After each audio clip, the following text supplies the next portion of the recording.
Arsenal 5, Crystal Palace 1. A brilliant result actually by us. I was going to say performance. The performance was, I don't know, I think it was shaky. I think we had some moments where we looked shaky, but overall, look, 3 points, that's all that matters. Honestly, at this rate, at this stage of the season, with Manchester City dropping points, Liverpool about to play Spurs, it does not matter how we get the 3 points. All that matters is Arsenal win the game, and that's exactly what we did.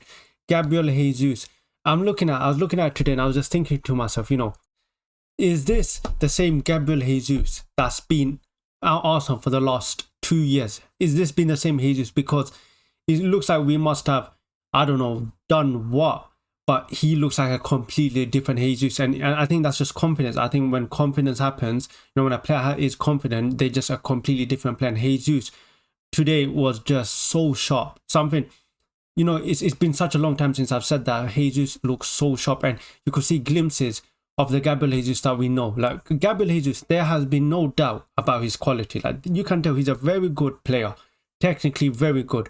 But the only issue with Gabriel Jesus has been his execution. It always seems like when it comes to scoring a goal, he just doesn't execute. He always takes 1 or 2 touch too much and he loses it. Or when it comes to a finish, we always know that he's most likely not going to score. And I think it was probably just confidence. It's either confidence or he just has something against Crystal Palace. Because if it's Crystal Palace, if he hates playing Crystal Palace, then we need to give him something, or we need to hope that we play Crystal Palace every week. Because if that's the case, let me tell you, Gabriel Jesus would end up being the top Premier League goal scorer. But today, Gabriel Jesus, what a performance by him today. He looked so sharp. The little flick-ons, the flick-ons were actually working. In previous games, he would do these flick-ons and either he would not put enough power on it or just get intercepted. But today, he was just so good. And when it comes to the striking role for Arsenal, okay, right now, strikers are between Havertz and Gabriel Jesus. Now, there's no doubt on who is a better player when it comes to technical ability on making the team flow. It's Gabriel Jesus, but he's, like I said, he's always lacked the execution, which I think Kai Havertz has just a bit more over him, and I think that's why Arteta had favoured Kai Havertz over Gabriel Jesus. And I think today's lineup, for me, that's the lineup I wanted to go with. I wanted Kai Havertz back into the midfield. The reason why I wanted Kai Havertz back into the midfield, firstly, Mikel Merino, like what has he been offering to that Arsenal midfield right now? Okay, he I always said, for such a good player, I don't know why he's not on the ball enough. Who else is there? Declan Rice, who, let's be honest, he's not a number 8, but we'll talk about Declan Rice. So for me, I think Kai Havertz, that position was there. And one good thing about Kai Havertz today, he was really good today, playing in the midfield. He was winning a lot of the second balls. And the issue you could tell with Arsenal when Martin Odegaard and Mikel Merino sometimes were playing was the fact that they were both occupying the same position. It was almost like Merino was here, and then what's his name? Declan. So it was like Merino, and then he was like Odegaard there, and then Declan Rice or Thomas Partey here. So there was like it was a triangle, but it was so much gap between.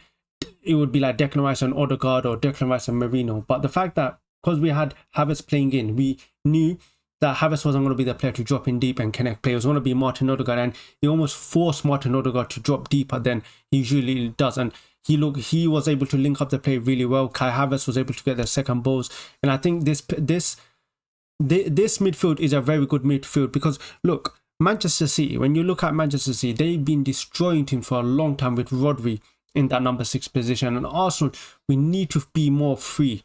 Like, we need to be able to trust our defensive units because we have a very good defense and we need to take advantage of it by playing more attacking players, and that's what we did today. Miles Lewis-Skelly comes in. I think he looked really good. He had some shaky moments.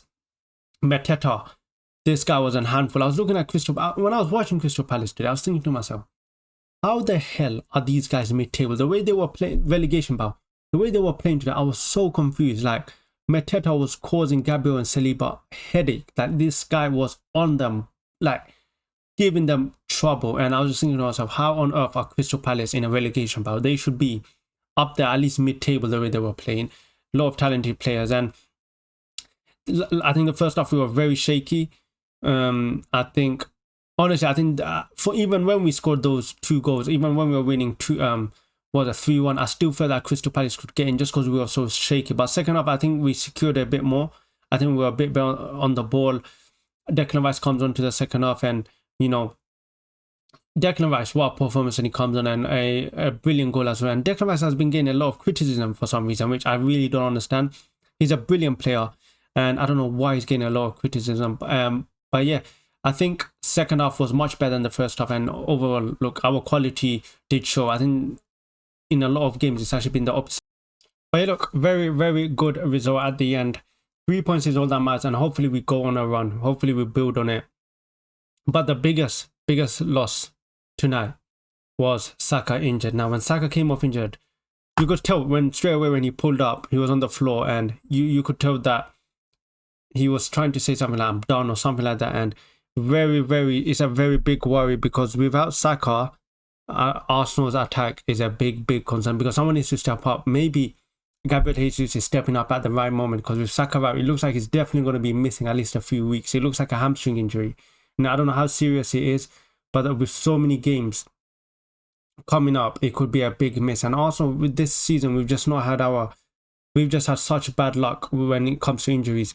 It feels like when any one good player comes back, it looks like we lose another player.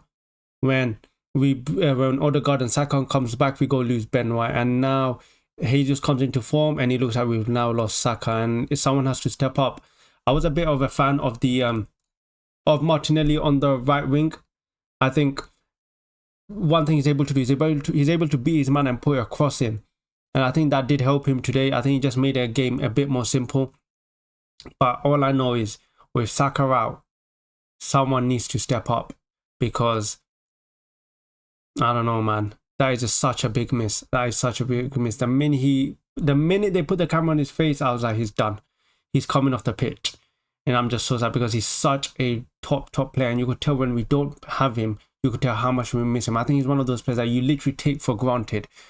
Because when you see other right wingers, when we put other right wingers in his position, the movement they do, or they're not able to beat the man, we get so used to Saka doing it, we expect everyone to do it, but we just forget to realize how talented and good Saka is. So it's gonna be a big miss, but let's just enjoy today. I guess now we get to watch Liverpool play Spurs, and let's just hope Spurs have something for us. But yeah, that's the end of today's video. If you enjoyed it, hit that like button, subscribe if you're new, and I'll catch you guys next time.